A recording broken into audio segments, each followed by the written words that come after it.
السلام عليكم، كيفكم يا حبايب؟ شوفوا هالشوفة معايا، شوفوا ما شاء الله.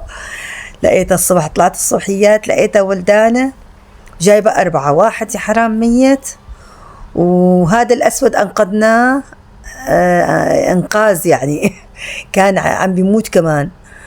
فسبحان الله نفخنا بتمه وهيك وكذا، وضربناه شوي هيك ما شفناه إلا صار إيماوي، فحطيناه على صدره سبحان الله مساك.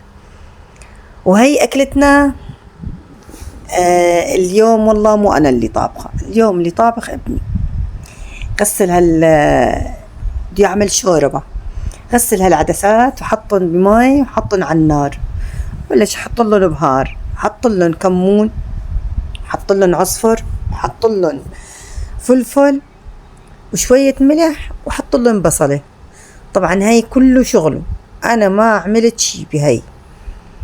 شوفوا ما شاء الله. هو على فكرة ليك شو بيحبها هيك مرملة ترميل.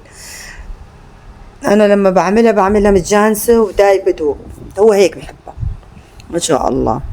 الله يعطيه العافية وصحة وهنا.